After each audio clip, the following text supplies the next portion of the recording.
helping industry reach its low carbon goals. Let's deliver. Lihat dia cuma senyum doang. Senyum juga. Satu sekolah tau nggak? Satu sekolah. Oh, kalau nggak satu sekolah aja. Saya tiap kali telat ya. Kebetulan dia sekolah di Bogor ya waktu itu.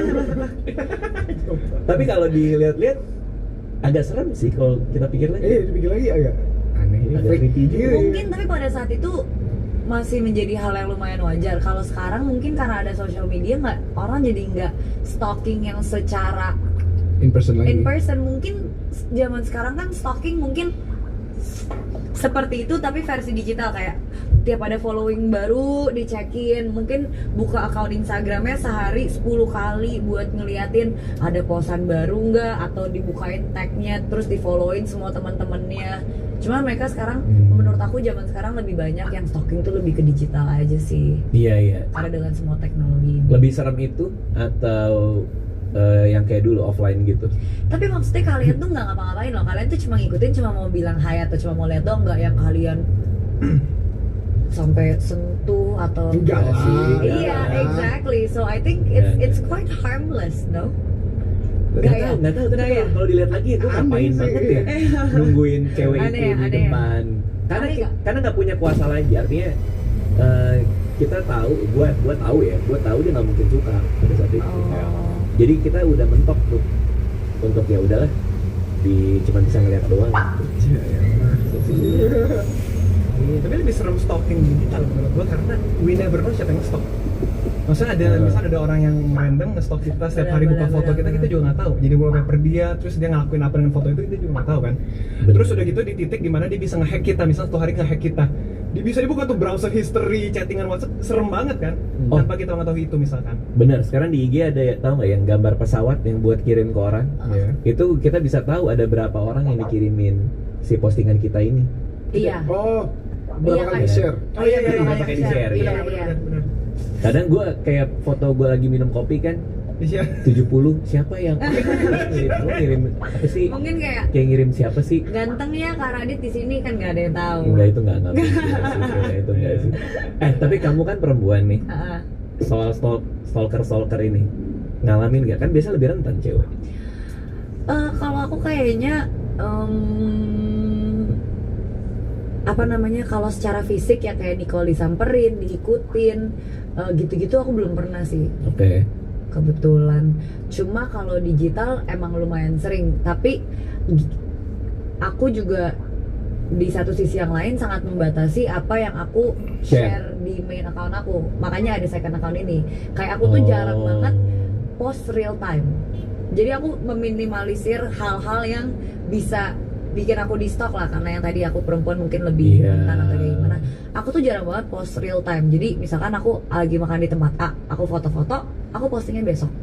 Oh, biar orang nggak nyamperin. Biar orang nggak tahu aku di mana. Gitu. Aku menggunakan sosial media aku benar-benar share-nya tuh yang penting aja, dan yang apa sih, yang bukan netral ya, apa sih katanya, Harmless. like neutral things, like nggak pernah yang terlalu privacy aku share gitu. Jadi itu sangat meminimalisir hal-hal yang bisa di stalk sih. Kayak keluarga aku atau teman-teman aku yang nggak main social media biasanya nggak aku post di first account aku. Karena mereka kan punya kehidupan pribadi ya, belum tentu mereka mau terekspos dengan orang-orang ini.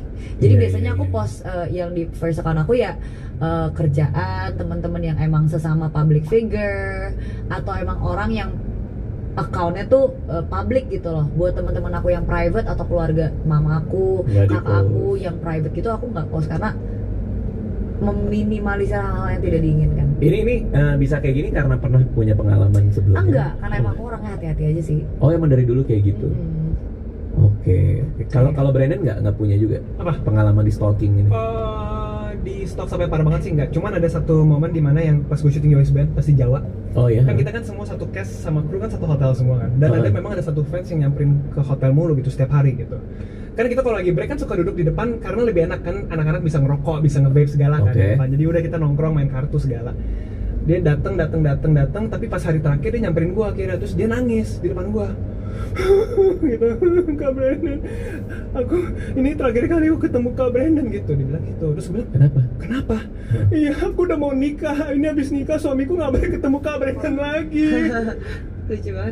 Tapi gue jadi kayak terharu juga, lucu banget ya lu harus nurut juga, masa kalau dia ada sesuatu kompromi sama suami ya nggak apa-apa. Tapi ngapain suaminya ngelarang suka sama Brandon Salim? Nggak tahu, cuma gue yaudah nggak apa-apa, nggak usah ketemu lagi. Mungkin suaminya lebih suka kali dia. Nah ini dia buat aku, dia buat aku, kamu nggak usah ngambil Brandon. Iya, besoknya suami nyamperin gue terus. Dia nangis. Oh iya. Tapi lucu, masa stalking lucu lah. Iya, karena dia tahu tempatnya. Nah, ini sebelum kita ngomongin seriesnya nih, gue mau berbagi pengalaman gue di stalking. Wih nih. Gini-gini pernah gue. Gini. Suatu hari, ini zaman-zaman masih jadi penulis buku banget ya. Suatu hari gue bangun dari tidur gue. Pas gue buka mata, ada cewek di kamar, Pak. Ada cewek di kamar membawa sebuah bungkusan. Ternyata ngeliatin gue tidur dari tadi. Oh my god, bro. Iya, Serem banget. pagi-pagi, serem banget. Di rumah. Di rumah. Terus pas buka mata kan, anjir nih kenapa dia di sini? Tahu alamat rumah dari mana juga nggak paham apa segala macem. Langsung keluar, waktu itu masih tinggal sama nyokap. Terus bilang, Ma ini ada orang asing masuk ke kamar, boleh itu nggak diajak ngobrol? Akhirnya diajak ngobrol sama nyokap gue. Habis itu udah, dia nggak pernah datang lagi. Cuman dia ngomong udah janji pagi-pagi sama mbak di rumah, udah janji sama Bang Radit katanya. Aku disuruh langsung masuk kamar. Astaga. Tapi berarti ada selang waktu berapa saat dia ngeliatin gue tidur. Berarti Dia tahu alamat dari mana, itu ditanya nggak? nggak tahu, kita nggak tahu. Yang dia obrolin sama nyokap apa? Pokoknya jangan ganggu apa segala macam. Detailnya sih nggak tahu, tapi mereka ngobrol di ruang tamu. Cuma bohongnya tau nggak? Apa? Bungkusan yang dia bawa isinya sabun, tapi nggak ada mereknya. Bingung nggak? Ya dia bikin kali. Pakai apa tapi? Dan kenapa? Intinya bukan intinya kenapa? Kita tidak mencari tahu. Itu dibeli di mana ya? cuman artinya kenapa dia bawa itu? Kayaknya kalau kita mau positive thinking, dia kayaknya lagi bikin brand sabun. Terus dia Itu bukan positif lagi tuh. Sangat-sangat pure heart itu. terus dia pengen yang kayak endorse. pengen kasih Kara dicobain sama promosiin, tapi dia nggak enak ngomongnya.